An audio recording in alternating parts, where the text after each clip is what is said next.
Raw. Huh, good God. What is it good for? Absolutely nothing, but I watched it again. It's the hardest part of the ring. The hardest part of the ring.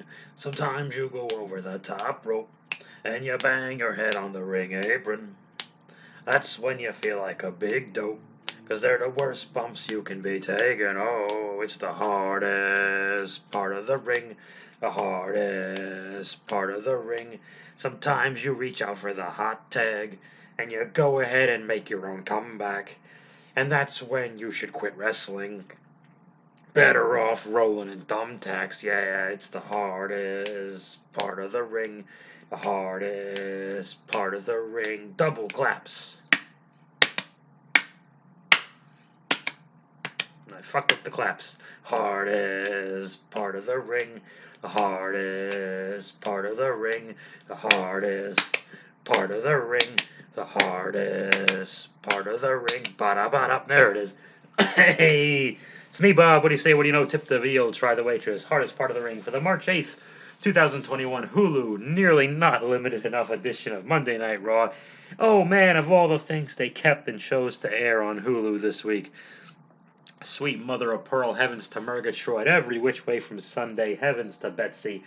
Bottom of ninth, 2 strikes, 2 outs, bases loaded. It's a scorch out there, and the Brooklyn Dodgers win a series, 23 skidoo. Ba-da-ba-ba-da-ba.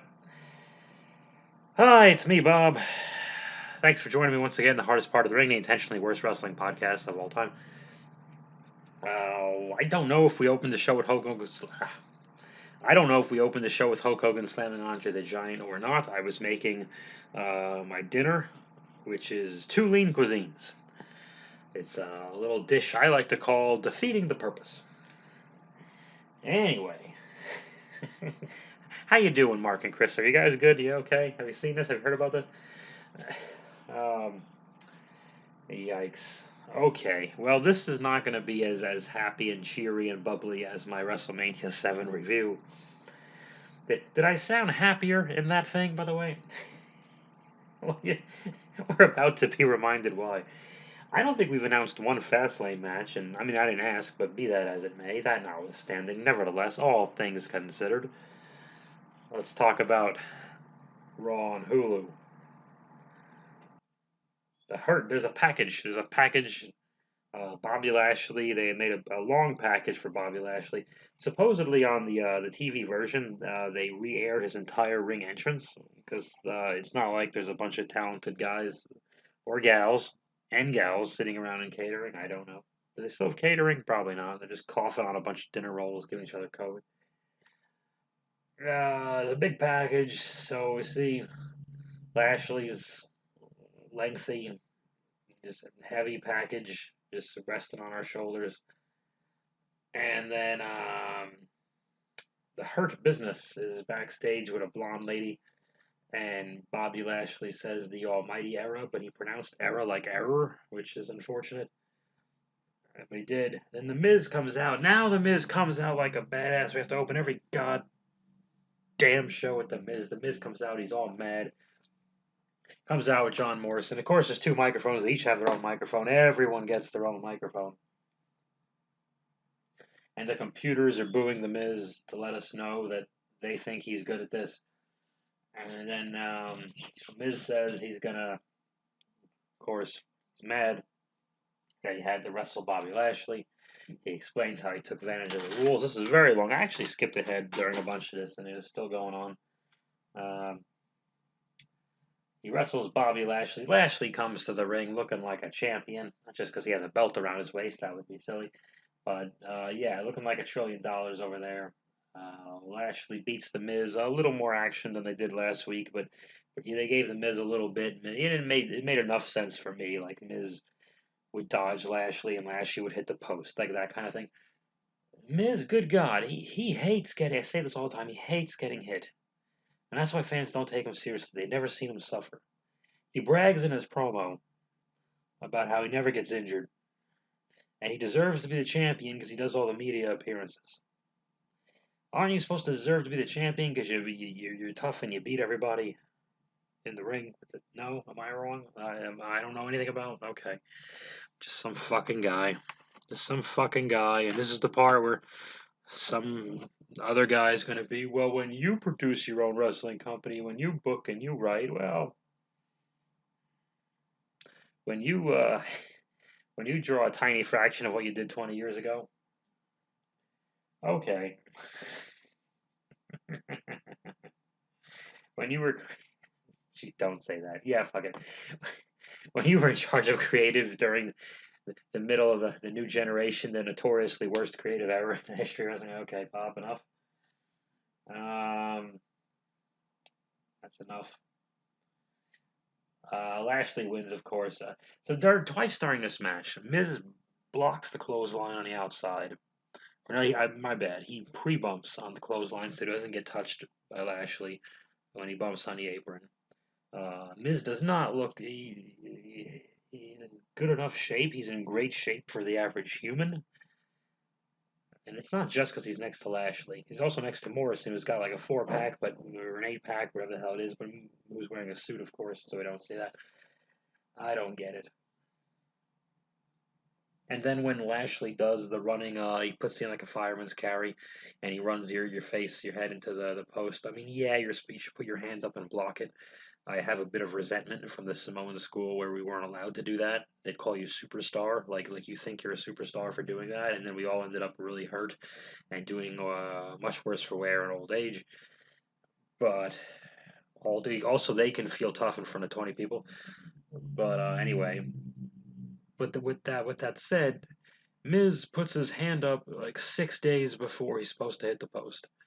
Lashley starts running from like 8 feet away, and then Miz starts. His hand is already up. What?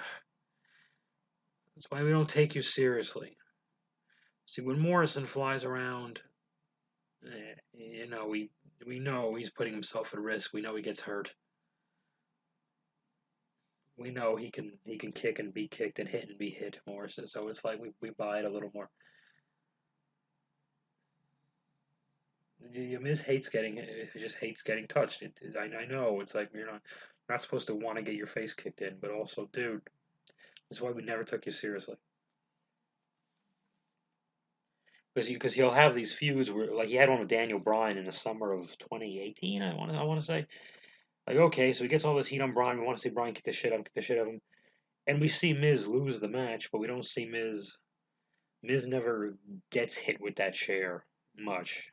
He never goes through those tables and everything else. Um, wasn't there some kind of multi-man match where almost put Miz through a table, but it was like the most gingerly placing over? It was one of those goofy December, whatever the December pay-per-view was. I think I can't remember now. You know what I'm saying? Yeah, Lashley wins. I spent too much time on this match. Drew McIntyre, or whatever. This match gets 90 stars. My ears are ringing. Why are my ears ringing? Is Miz talking about me? If he is, he's probably saying all the same cliches. I was there day in, day out. First one to show up and last one to leave. Bit off more than you can chew. Your dreams become a nightmare. I'd ever just shut up. Drew McIntyre is talking to a blonde lady and Sheamus attacks him. And then we take a break and Drew is angry and he hits something and he tells Adam Pearce he wants to wrestle Sheamus in a no disqualification contest. And then we recap stupid Shane McMahon and then stupid Braun Strowman, which is funny because that became a theme later. The stupid goddamn Braun Strowman shows up for in-ring promo number one of the night between the two, and Shane gets right in his face like a tough guy, which the regular tough guy talent isn't allowed to do. And says, I apologize like a badass. And then Shane walks away, and then he pretends he has something else to say, and then he doesn't, and then, yeah. Oh, don't worry, it's about to make less sense. And then Sheamus is walking, and then they congratulate Bad Bunny for being nominated for Grammys.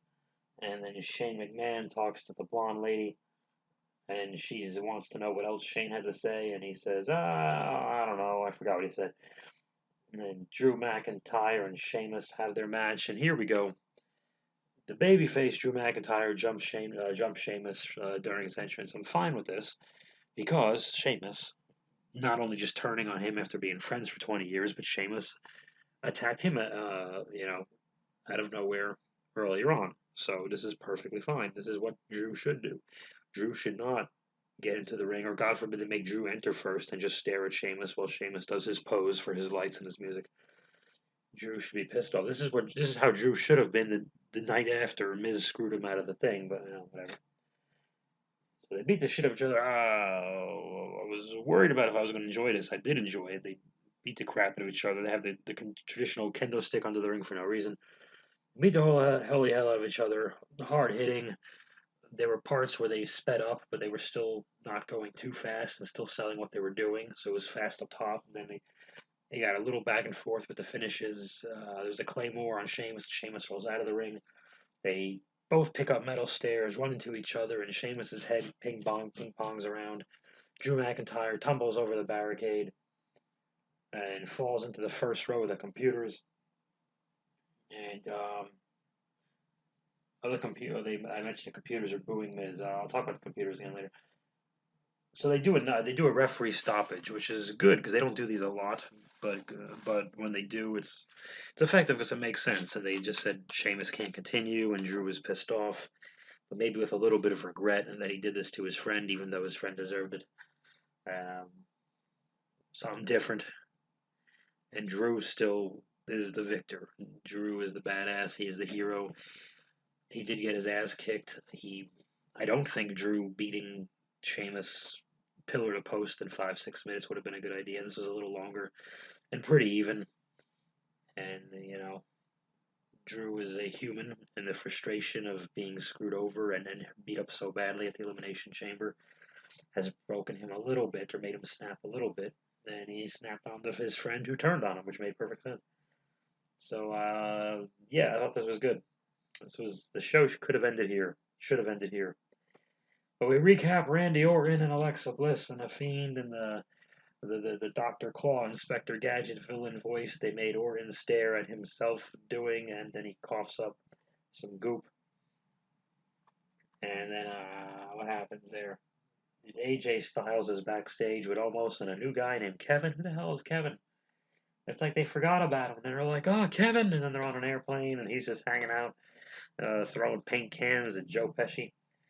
And Randy Orton, with never mind Omos, Randy Orton walks up to AJ Styles. And forgive me, I'm a huge AJ fan, but God, Orton is like twice as fucking. Orton is twice his size. He looks like 8 inches taller and twice as thick. Like, oh God. I think Orton was standing closer to the camera anyway, but it doesn't matter. Orton dwarfs AJ Styles. Good God, that's a classic, like mid to late 2000s. If you want to have a WWE versus TNA debate, you take one of the best from this show and one of the best from that show. You put them together, and that's what Cena was a big boy too. So I don't think it would have made much difference. Shane McMahon tells Adam Pearce he's nosy. This happened. This next segment, it aired on television. Shane McMahon comes out dancing. Now he's happy again, and the computers are chanting his name, which is so obnoxious. And he pretends that a working microphone doesn't work. And he bangs on the working one for way too long. And he tries to say, get something off my chest, but he says something, get my chest off, like he couldn't. And then for about 6 days, he rambles. He's talking way too fast, and he's sweating, and he says the word abhorrent 40 times about not wanting to call Braun stupid, and Braun is pacing around the ring, and Shane is tripping on all his words, and he is just having a stroke into a microphone. Like, what the hell is going on here? This goes on a long time, and I'm trying to recap it, but I can't tell you what Shane said. But man, he was just yikes! What happened? Was he not? I mean, did he just forget where he was going? And then Braun can't help him because Braun's supposed to be surprised. So even if Braun knows what's coming, I think maybe Braun tried, and that's when maybe Braun was like, "Are you calling me stupid?" Now that I'm just thinking about this, maybe Braun was trying to help him get there, like because you're supposed to end this by calling me stupid. And then for some reason, Shane just is it raining outside? It is. I'll be damned. It's San Diego. Doesn't do that. For some reason, Shane ends it with some insult that I don't think he properly set up because he just stutters Braun's name. He goes "bubba bubba Braun" and then he runs away. But I think there was supposed to be some way to set. This is why you don't script promos. Stupid college kids writers are writing stuff for people who've been doing this for 20 years. It's ass backwards now. So Shane really made himself look stupid, and then Shane pretends to drive away in a white SUV, but Braun chases it, and then Braun leaves, and Shane pops up out of nowhere, saying, "Yeah, I told you he was stupid," or something like that. Like he fooled Braun, but not really, because he ran away. And I guess the ironic part of this is that Braun does look stupid, but not because Shane called him stupid. He's looking stupid because he had to sell this the entire time. Where's all this? Because they both need a WrestleMania match. You know, Braun's big; he has to have one, a big one. And Shane has to have him because he's Shane. He's got to jump off a thing, and there's going to be people there, so he's got to jump off. You don't care. We just don't care. You guys care? I don't care. Nobody cares. Nobody cares. What happened? I'm curious to know just what went wrong there. Then we have a package for Rhea Ripley, who's never going to debut. Um, I have yet to see. There were no women's matches on the Hulu edition of Raw. I don't know if Charlotte wrestled, if she wrestled Mandy and Dana Brooke. Mandy and Dana Brooke are on this next. They're talking to Mandy and Dana Brooke. I think we're talking to another blonde lady, or were they talking to Kevin? No, I think it was a blonde lady talking to Mandy and Dana, and then Charlotte shows up. So there's four blonde ladies. Charlotte was a foot taller than Mandy and Dana too. Jesus Christ! So I don't know why they were mad at each other, but we didn't really find out because there was no Nia, no Shayna, no Asuka.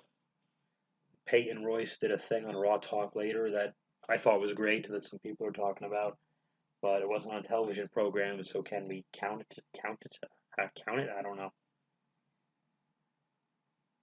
Who else is on the show? Exactly. Lacey Evans is impregnated with semen that fertilized her egg, so she's gonna have a baby. I'm not wrong.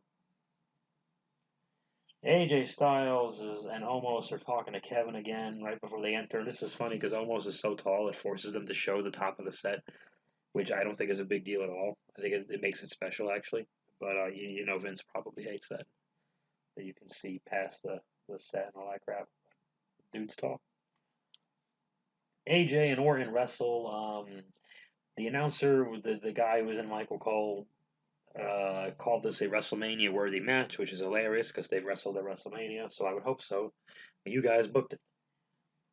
This is the second heel versus heel match. This show is bookended by heel versus heel matches. We don't know who the hell we're supposed to be happy or cheer for. Miz and Lashley, and then Orton and AJ. And our only big baby face on the show that we're really supposed to get behind is Drew McIntyre, who won by referee stoppage. But there was no Riddle. There was no.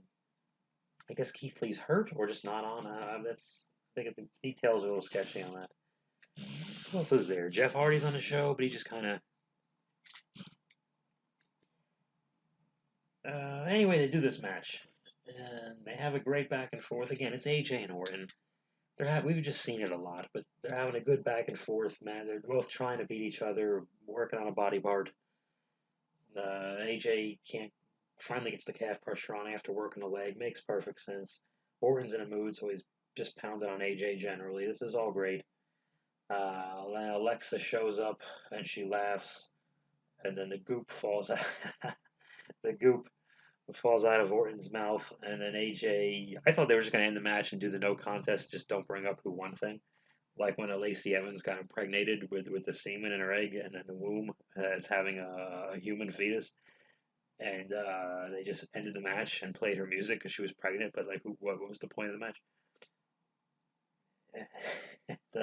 So AJ actually springboards off the ring apron, which is the hardest part of the ring. Got it in there. I got it in. And nails the thing. 1, 2, 3. AJ wins. AJ and Alexa laughs at Orton. AJ wins nothing here. Orton loses. This was nothing. This was the only thing worse than a match for no reason. Sometimes it's even worse to have a good match for no reason. Because now, what was the point? It was longer and it was going somewhere. What were they fighting over? Nothing, because they were backstage talking shit. That should be the name of their uncensored network show. Talking shit. We'll just call it talking shit. In this case, we're talking goop. So Alexa laughs at Orton with the goop. We gotta let it. Are we good with the goop? Alexa was spitting out the goop. Easy, easy. Orton's been coughing up the goop for 3 weeks. Are we done with it? I think this is the thing. Is I think they don't have they didn't have a finish in mind for the goop. I just said those words. They didn't know where it was going. I missed my guess. I don't work there. Let's say it's the thing I know because I have inside information. Like my friend Stale Seltzer at the Wrestling Rubbernecker. No, I don't. Otis Orton and AJ match gets 600 stars, but who cares? Speaking of which, there are no matches on this fucking show. There are 3 matches. Whatever. I haven't seen tag team champions. I see when you watch Hulu Raw, you see the tag team champions like twice a year. They don't care. And if it's a women's match that isn't involving the champion, you're never going to see it. If you really want to know what they take out, there you go. They didn't even bother. I admit there probably wouldn't even be time, but yeah, Shane's entire his stroke promo.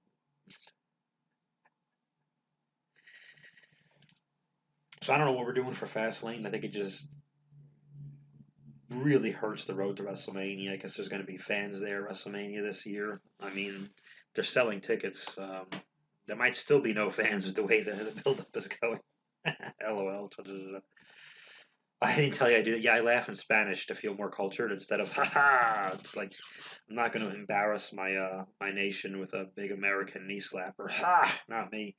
I laugh in Spanish when something's funny, just like it's spelled. I go ja ja ja ja ja ja ja ja ja ja ja. Oh ja ja ja ja ja ja ja ja ja ja. JOL. I'm jarring my ass off. Ja ja ja ja ja ja ja ja ja.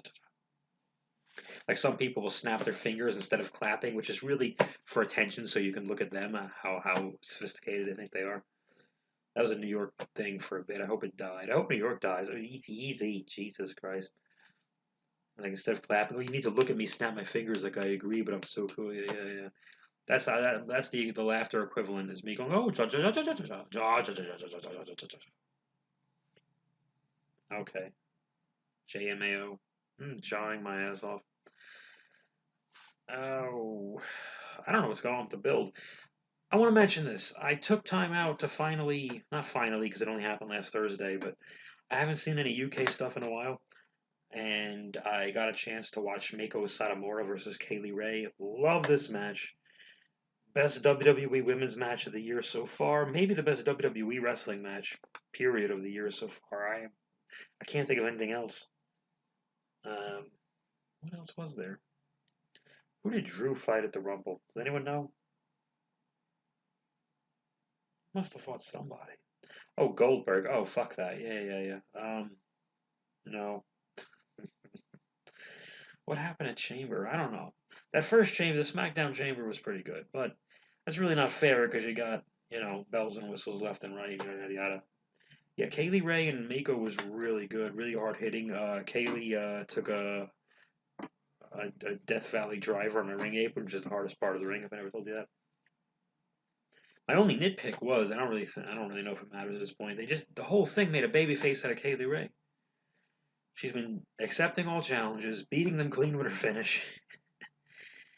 She takes a beating from Miko Satomura, gives a beating to Miko Satomura, beats Miko with her finish, and then gives her a big hug and raises her hand at the end of the fucking thing. She's a babyface, which is fine, But if they're gonna, it looks like they're gonna push that Valkyrie, Eva Valkyrie, whatever. I don't know them all so well, but and it's been a while since I regularly watched UK. I fell off track a little bit, so which is cool, but I just don't know where it's going. But I didn't understand this too. They kept pushing Miko Satomura. I guess this is just a tagline or a nickname of hers as the best in the world.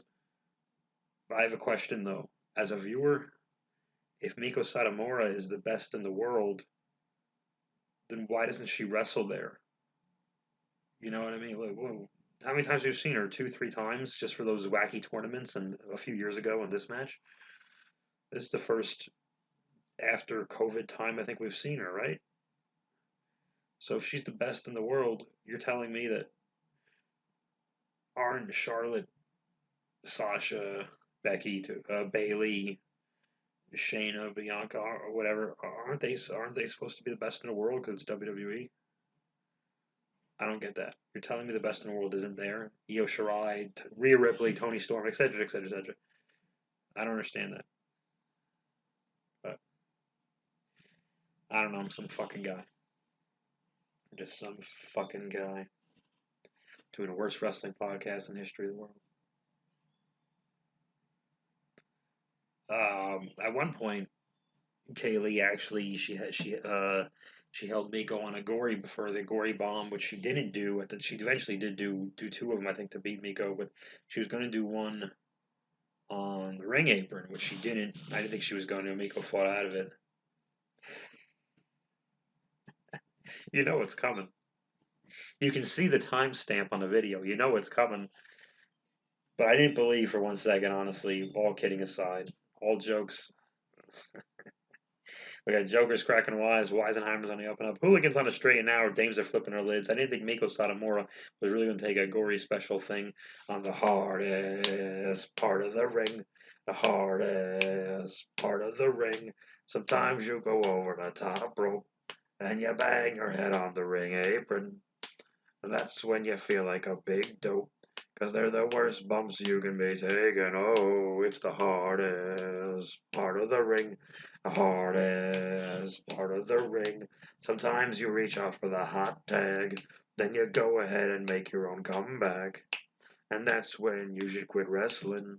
Because you're better off rolling in thumbtacks. Yeah, it's the hardest part of the ring. Hardest part of the ring. Try it again.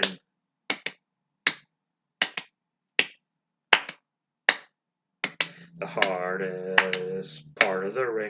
The hardest part of the ring. Ba da ba da. Ba da ba da.